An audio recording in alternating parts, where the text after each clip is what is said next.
कि जब कंस का वध हो गया, महाभारत खत्म हो गई, तो एक दिन कदम के पेड़ के नीचे भगवान श्री कृष्ण लेटे हुए थे। तो उनके तलवे में, यहाँ तलवे में अष्टपदम का निशान था, पैर के तलवे में अष्टपदम का निशान था। तो ऐसे करके लेटे हुए थे, तो ये अष्टपदम का निशान चमक रहा। दूर से देखा उसने, किसने देखा?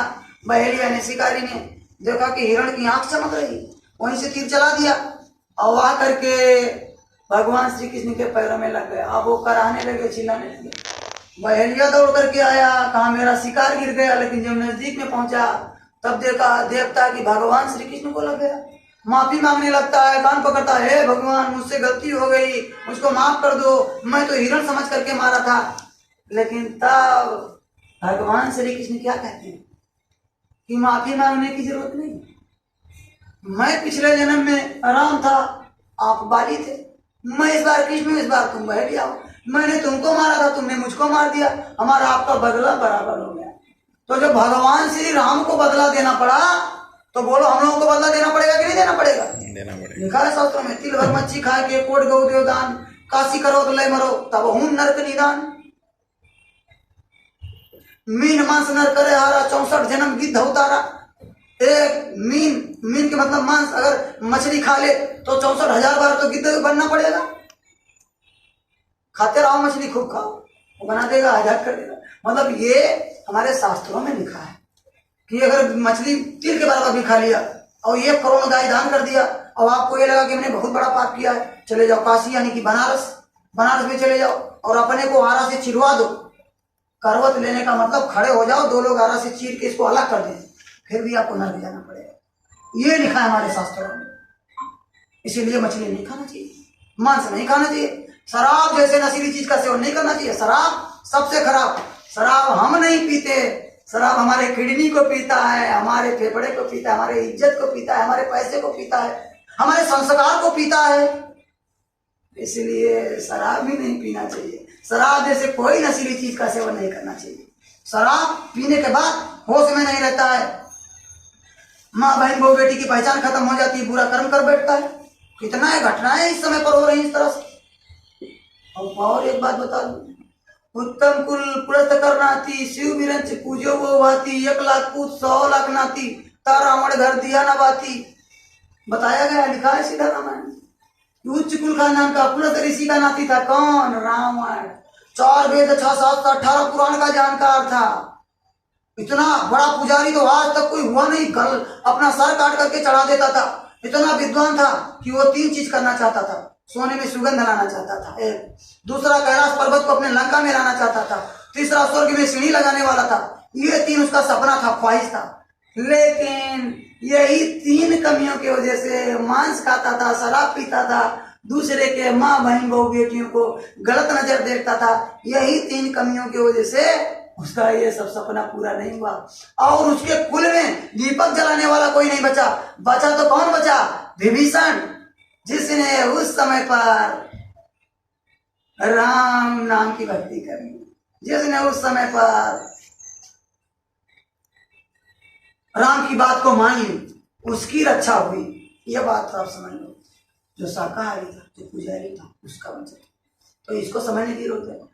और हमेशा हर साल लोग रावण का पुतला बनाते हैं, जलाते हैं, तीर चलाते हैं, और वही कमेटी के लोग बाद में जाते हैं, बैठ करके मुर्गा खाते हैं, भैंसा खाते हैं, शराब पीते हैं। हमने देखा, हम तो साफ बात बताते हैं। हमारे जनकपुर में जहाँ माता सीता का जन्म हुआ था, हमारा भंडारा चल रहा था वहाँ, वहीं पर एक राम मंदिर है जनकपुर में। तो मैं गया था भंडारे में अपने मैनेजमेंट देखने के लिए। तो गया तो जो वहाँ लोग रहते थे वही लोग बताए कि ये कमेटी, जो कमेटी बनी है, रावण का दान करेंगे। जब इसमें का पैसा बचता है तब यही लाते हैं, 40-40 किलो का बकरा काटते हैं और वही खाते हैं। तो बताओ, राम को मानते हैं लेकिन राम के आचरण को अपने अंदर नहीं धारण करते हैं। एक रावण को तो फूंक रहे हैं इधर, लेकिन वही रावण का आदत अपने अंदर ला रहे हैं। एक रावण का तो पुतला बनाकर जला रहे हैं, लेकिन सोचो वही आदत इस समय पर घर घर में रावण है। तो बाबा जी चाहते हैं कि ये जो इसके अंदर रावण बैठा है, इस रावण को पहले मारा जाए। जो इस मन के अंदर, इस शरीर के अंदर रावण बैठा है, पहले इस रावण का खात्मा किया जाए। ये हमारे बाबा जी बताते हैं, ये हमारे बाबा जी समझाते हैं, इसको खत्म किया जाए। और राम का चरित्र तो हो रहा है, इसलिए उस राम के चरित्र को धारण किया जाए। रामचरित्र मानस इसीलिए लिखा गया कि उसको समझो, उस पर चलने का प्रयास करो। उसको तोते की तरह पढ़ करके अलग अर्थ मत लगाओ, उसको पढ़कर उस पर चलने का, अपने अंदर उसको धारण करने का प्रयास करो। ये हमारे बाबा जी बताते। तो अब ये हो गया, अंडा भी नहीं खाना चाहिए। अब बहुत लोग ऐसे हैं कि भाई हम मांस नहीं खाते हैं, मछली भी नहीं खाते हैं, अंडा को तो शाकाहारी बताया गया है, अंडा तो फूल है। हाँ, तो हमारे बाबा जी कहते हैं अंडा फूल नहीं है, आपका भूल है। अंडा क्या है? अंडा जैसे माताएं मासिक धर्म होती हैं, जब उनके शरीर में खराब खून इकट्ठा हो जाता है तो 1 महीने में निकल जाता है, और जब वही रुक जाता है तो बच्चा बन जाता है। ऐसे ही मुर्गियों का टट्टी पेशाब का खराब हिस्सा, मुर्गियों का खराब खून जब इकट्ठा होता है तब वो क्या बनता है? अंडा बनता है। अब कोई कहे कि भाई आप समझते हो कि इस अंडा खाने से ताकत आता है, तो इसमें वही खराब खून है, वही टट्टी पेशाब का खराब हिस्सा है। अगर सही बात बोल दिया जाए कि भाई तुम तब तो तुम्हारे घर में ही 1 महीने में खराब खून निकलता है, उसी को पी जाओ, तो कहोगे छी छी छी, इतनी गंदी बात। भैया वही तो है जो माताओं के मासिक में निकलता है, मासिक धर्म में, वही तो वो भी है, उसी से तो बच्चा बनता है। जैसा ये इकट्ठा हो जाता है तो बच्चा बनता है, ऐसे अंडा से बच्चा। अब उसमें आप ताकत ढूंढ रहे हो तो बाबा जी कहते इसमें ताकत मत ढूंढो भाई। अगर आप चना शाम को भिगा दो, सुबह खा लो, उतना ताकत मिल जाएगा। मूंगफली का दाना खा लो, उसमें ताकत मिल जाएगा, उतना ताकत है उसमें, आप खाओ तो। उस मालिक, उस खुदा, उस पाक परवरदिगार, उस भगवान ने हमारे आपके लिए कितना बढ़िया बढ़िया चीज, दूध, घी, फल फूल, मेवा, मिष्ठान, सीजन के अनुसार। जैसे गर्मी में पानी की कमी होती है तो बना दिया तरबूजा और खरबूज, खा लो, तो आपके शरीर में पानी की कमी नहीं होगी। सोचो, हर सीजन के अनुसार आपके लिए फल बना दिया उसने। सोचो कितना उसने, कितने अच्छे से आपके लिए रचना किया है, लेकिन हम आप उसी के साथ छेड़छाड़ करते हैं। तो बाबा जी कहते हैं इन बुराइयों को छोड़ो, ये नहीं। तो जो ये करते हैं तो उनको सजा मिलता है।